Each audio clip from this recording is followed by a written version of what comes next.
down and I live by the river. Hello and welcome to Fulham Fan News. Tonight we'll be reflecting on our unfortunate derby defeat to Chelsea on Monday night, and we will briefly look ahead to our clash with Sheffield United next weekend. I'm delighted to welcome football correspondent for Standard Sport, NIZAAR KINSELLA, to the show. How are you doing, mate? Yeah, not bad. Just recovering from that game. I didn't know what to expect when I showed up there at Craven Cottage. It was a pleasure. It felt like a big game, and just sort of recovering from it because it was like a big game. All the big names there, loads of ex-pros. I think Hugh Grant was in the stands. I saw. So just all sorts of real big names, and it felt like a big occasion. But I guess we'll unpick it as the show goes on. Yeah, definitely. I mean, you were certainly happier than the rest of us here after the result. Of course, Joe Gunning is making his return to the show. How are you doing, mate? Yeah, it's good to be back. I'm also recovering a little bit. I'm trying to sludge through all of the messages I've got on my phone from Chelsea fans mocking me for the loss. Slowly going through. I'm sure every Fulham fan's had to deal with the same experience waking up the next day. But it's annoying. But yeah, we'll get into it. Yeah, definitely. The list just keeps growing of Chelsea fans that keep messaging me and hurling me abuse. But we move on. That's all part of the fun of supporting Fulham. But yeah, it's great to have you both joining us tonight. So just get started. Niz, give us your breakdown of the game last night under the cottage lights. Yeah, I was kind of like in the stands there, in the press box, that really old, beautiful stand opposite the Riverside. And I was just thinking, I have no idea what to expect from this match. The last few times Fulham played Chelsea, they've more than held their own. I mean, unbeaten last season, winning at the cottage, at above them in the table before kickoff. So you're thinking, Fulham could win this, and it could be a real crisis for Chelsea. And that would be, the base of my reporting. It would have all been about the crisis at Chelsea. But no, fair play to Chelsea. I do think that Fulham caught Chelsea on a bad day, particularly that first half. I hadn't seen Chelsea play at that level previously. I mean, there were signs that they were playing okay despite the results, but that was really, I thought, a slight cut above. And I think Fulham maybe caught Chelsea on a bad day, but you kind of end up in a bit of a sort of chicken and egg scenario, really, with it, because you think how much of it was Fulham being bad and how much of it was Chelsea being good in a way. But yeah, just those two goals in 82 seconds. There's 82 seconds between Mudrik's goal and Breuer's goal. Mistakes, as you guys will, I guess, get into. But I mean, from there, it kind of felt like the game was done, and it was the confidence boost that Chelsea needed. I mean, if Fulham score first, the game is very different. I think it was a game of who scores first wins or goes on to get a result. And yeah, unfortunately, that letting Chelsea score first, Chelsea without confidence but does have quality. I think that's where the game was lost. A poor start, and giving Chelsea that confidence they needed to use their quality. Yeah, definitely. It all goes back to the whole never underestimate a wounded animal, as Tom said in the lead up to the game. And I think Fulham did, as you say, get caught out by Chelsea, who did look really, really strong going attack, much better than they've looked most of this season so far. Joe, what were your thoughts on the game? Yeah, I was really hoping going into it that we'd approach it as we did the game last season, where it seemed like we came right out the blocks, attack, press. But it just looked like the players, they weren't up for it. The majority of them weren't up for it. The first half was so poor. The two goals were, they were unfortunate. It wasn't great defending. But it wasn't just the two goals that annoyed me so much at halftime. It was just the lack of anything in the team. There seemed to be no leadership, no hunger. We had absolutely nothing going forward. It was like every single player was afraid to make that final pass. And when the ball did reach Raul, if it ever did, he seemed to just look pretty useless. To be honest, I was hoping that we'd make some changes. I wanted to see kind of the regulars. I thought whenever we bring Tom Cairney on, he always brings control to the game. And I wanted to see Bobby in a bit more where he could drop a bit deeper and help out with the defence. I think second half we came into it a little bit more, but I think that was more due to the fact that, to be honest, I didn't think Chelsea were very up to it either. I thought that it was a battle of two kind of weak sides, and we were the weaker one who seemed to want it less, which is really unfortunate because there were very few games last season where I watched it and I thought, wow, we really don't look like we want this. It seemed like last season we had a clear goal, which was we're going to bring the fight to teams. We're going to show them that we're not here to just be walked all over. We're here to fight. We're here to stay in this league. And I feel like now we're stuck in a little bit of a limbo where I think we know, fingers crossed, I say we know we're going to be safe.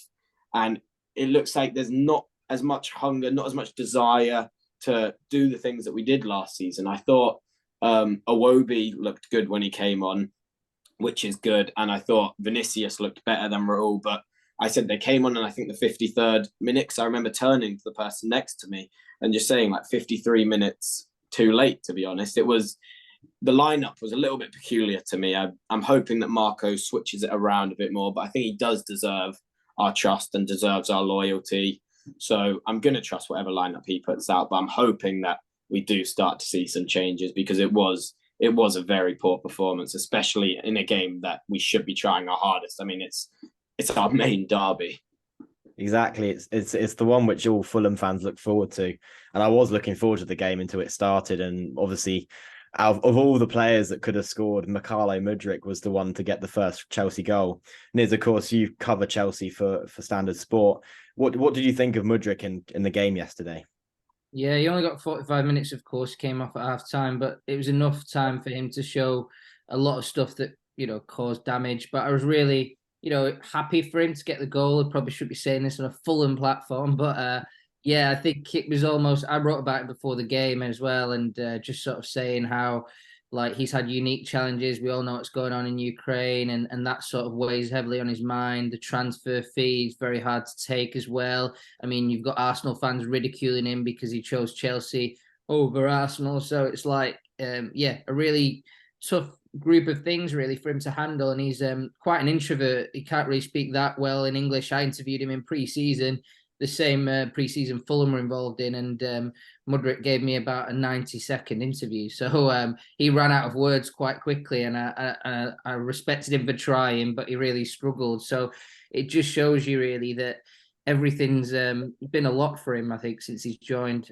So I was really happy for him to get the goal. He needed that. It wasn't great for Fulham that probably two players that really needed that confidence boost, one who'd been injured and another who hasn't scored in 24 games since joining in January. I think that was a bit of a nightmare as well, the actual goal scorers themselves. So I think that I was impressed by most things Chelsea did. The midfield came together as well. I think that was a huge thing because Fulham, when I think of Fulham or see Fulham, I always think the midfield always battles, like you guys were saying. That's what you expect from a team. But I thought Chelsea out-battled. The midfield balance was good. And somebody like João Palhinha, who's verging on world class, I would say, couldn't quite get a grip on the game against three sort of big name players. So, you'd look at any of those three and they'd probably be a great fit in that Fulham side. So, yeah. But I also want to say, back up what Joe said, I spoke to it will be after the game, and I thought that he was excellent. And, I think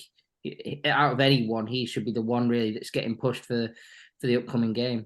Absolutely. I think out of everyone, Iwobi and Vinicius are the two which I think most fans are pushing to see start, because when they both came on, I did agree that that the game came to life a little bit. We started creating more chances. We started pushing the ball forward.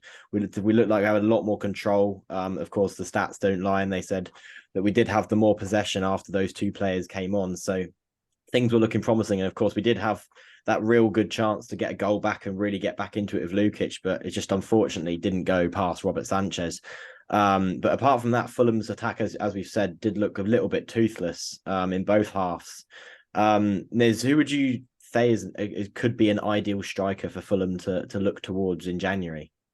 Yeah, obviously, I think Gift Orban, somebody that Fulham have been linked with, he'd be a great fit, especially because kind of the age of Fulham's current strikers are a bit older. So if you had like a younger one, I feel like that would sort of complete the group. And there might also be Fulham might also look at sort of loanees. So you're kind of thinking who's not playing for the clubs they're playing for. So you might look around Europe at that as well. But yeah, I think like young players who are hungry, I think that would be a great fit into the group. I think Marco Silva would ideally like another one. I think he's not desperate for one, but I think he's really trying to push Raul to get that first goal. He scored on international duty, so he can score. It's not like he can't score, but I think in the league it's become almost a bit like we were talking about Mudryk. It's become like a mental block for him. It's really sort of weighing him down. So yeah, it's tricky. I think he's sort of gambled upon if I play him every week, he'll eventually get a goal because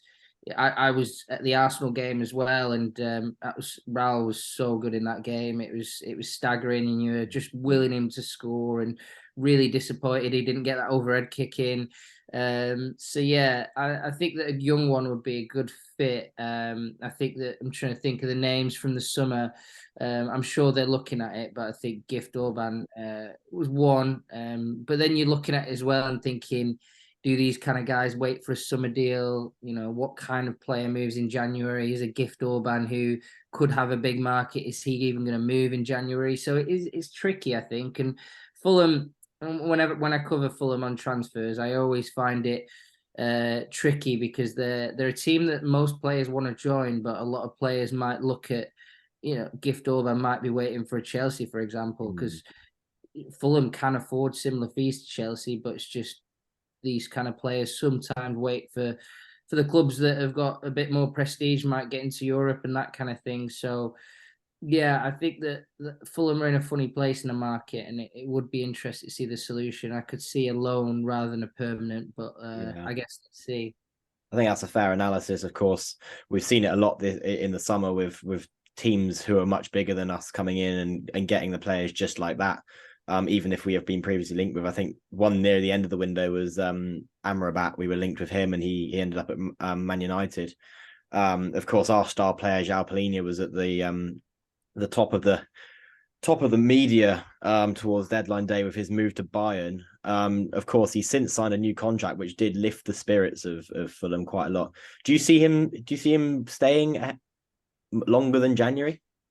I see him staying probably till the summer, but I think there might be an exit strategy in that deal. It was, I guess you guys have got the same sort of feeling around it, where it's like it's not as much shouting about it. It's not almost like a big celebration of a guy renewing his contract to commit his long-term future to stay at a club. It's almost like you deserving your contract, João.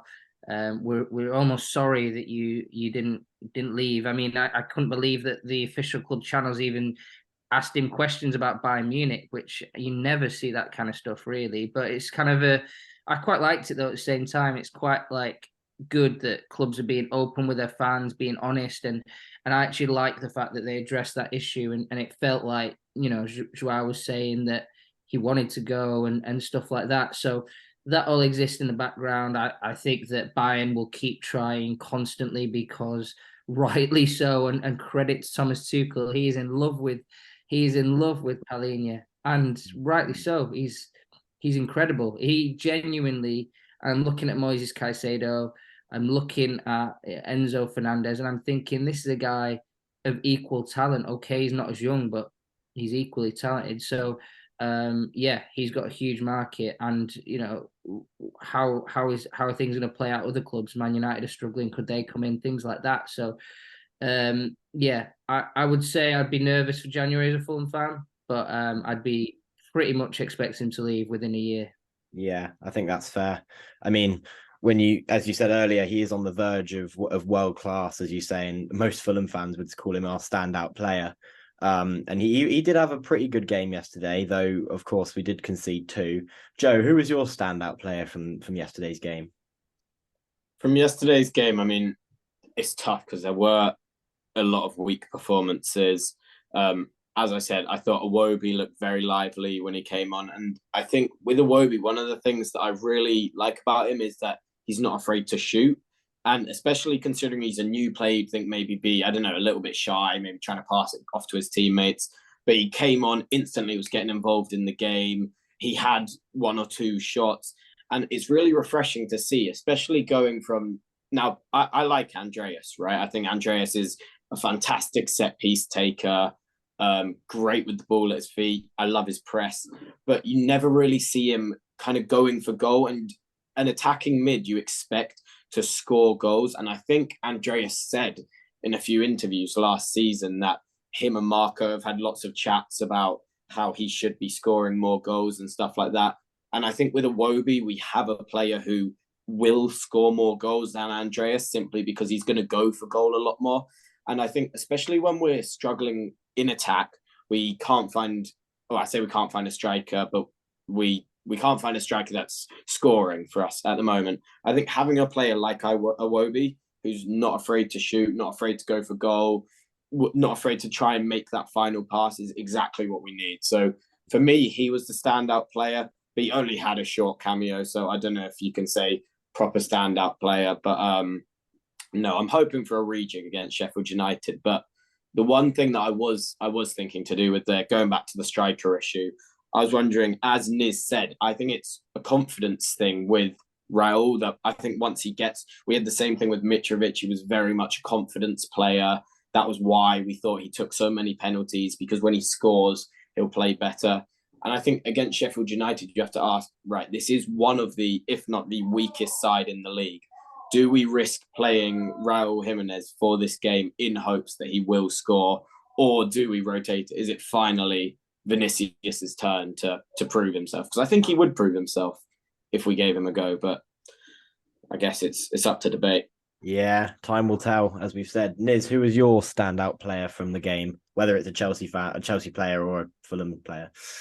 Yeah, I think it will be everything that Joe said. I completely echo. I think I was speaking to him after the match. He was told to bring energy, and he certainly did that. Crossfield balls, just attacking guile as well, and he's really confident. Marco Silva's coached him before, so you can see why and how he knows how to use him. I think he will be pretty much a regular as the season goes on. I think it's just a easing him in process almost from Marco, and I think that come 2-3 months, he's going to be one of the first names on the team sheet. Carlos Vinicius was very good as well. And I think it's so tricky now. How do you handle that situation where you've got one who is much more threatening, getting goals, albeit in limited appearances, or do you go for the guy who is really talented? He's got a huge ceiling. I mean, the player Raul Jimenez used to be is an absolute phenomenon. He could have played for any of the big boys, but yeah, that unfortunate head injury's really taken him aback. So the next game is complicated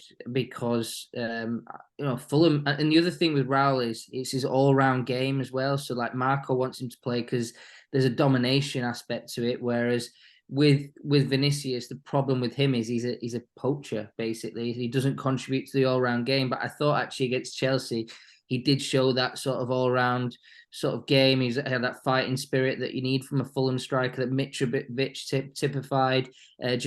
Getting in a bit of a brawl with Thiago Silva. Some Chelsea fans are calling for a red there. I was like, no way. No, not a chance. It would be very, very soft.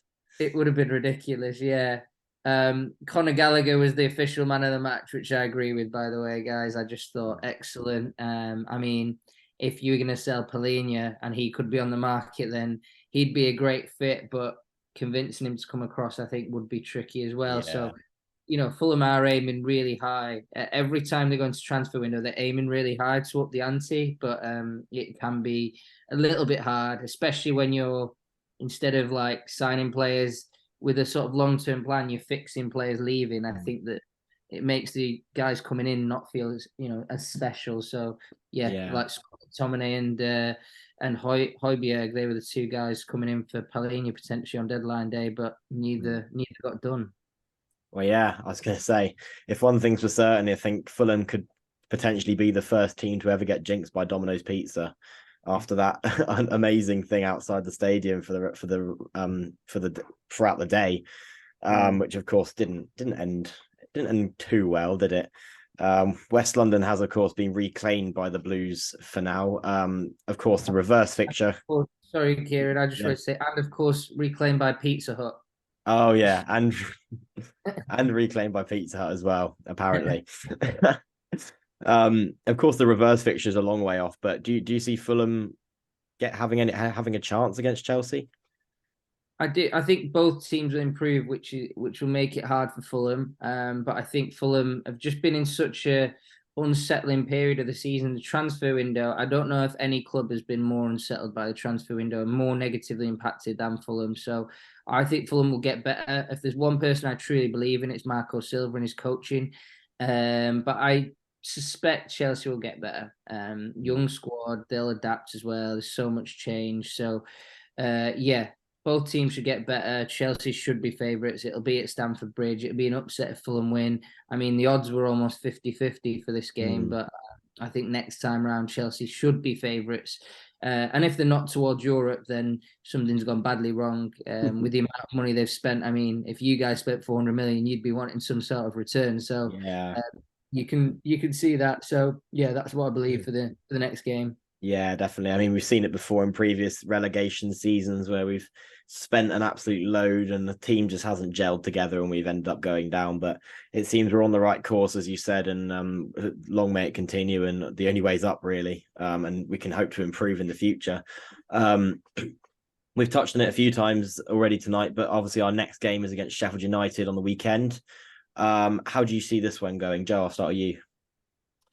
I think definitely we should be aiming for the win, especially after a poor couple of performances. I don't think we were amazing against Luton. Don't think we were amazing against Palace. Definitely weren't amazing last night. So I think that this is one where Marco Silva really needs to rally the boys together. I think there needs to be a mentality change as the main thing. As I've said a couple of times, I think some changes are needed as well. I've always been, people who watch the show regularly know I've always been a big advocate for Carlos Vinicius. And I can acknowledge that Jimenez is a good player. Off the ball, he's great as well. But I've always been an advocate for, if a striker's scoring, why replace him? And I think Vinicius is a player who very much took his time last season to find his form. And when he did find that form, I mean, he's got a better goal to game ratio excluding penalties than Mitrovic. So I think once he found that form, why let him lose it again? So I think against Sheffield United, we need to go out all guns blazing, go for the win, hopefully a big win as well, because they are a weak side. And I think losing, not even losing, just not winning would really negatively impact our mentality. So I think it's a big game, not just to win that game, but I think it's a big game for the future as well. Yeah, absolutely. I'd agree with you there. Niz, what do you think? Yeah, it's huge. I just think Fulham should expect to win that. I think it's no shame in fans thinking we've got to win this game. And I think that also the players will think that. I mean, they do have ambitions. Marco Silva does want to progress this club. It might be unrealistic without Mitrovic's goals, but that's what they feel. They want to move on. They want to try and beat last season. And to do that, like, it's a must-win game. No other choice but to win this game. And also, if you start to lose these kind of games, then you start to get dragged into conversations you don't want to get dragged into. I won't use the word right now, but you guys know the word. So yeah. We know it very well. Too well. We can't really use that word right now. But yeah, I'm feeling like that. And I agree with Joe. I think the selections, it's time to probably, shuffle the deck a little bit. I think Carlos Vinicius, goals outweigh general build-up play now, and Raul Jimenez probably. And also you want competition for places, so breeding that by rotating the squad is great. So Carlos Vinicius in, it will be possibly in, maybe even Bassi. We'll see. But I think that those are the three that are really pushing to get in that team now. Yeah, absolutely. I mean, we can definitely, hopefully, fingers crossed, to expect some rotation, because I think it is well needed after the last couple of results, as we've said. And I think a reshuffle is definitely on the cards, considering how important the game is, as you said, to the future of the season. Do you have a score prediction for the weekend? I know it's a long way off already, but oh, I'd expect Fulham to win that. I'm thinking 2-0 to Fulham. Good clean sheet. I think that'll be the focus as well, getting that clean sheet after a few. So, a real confidence booster and a lot of optimism around that. Joe, what would you say?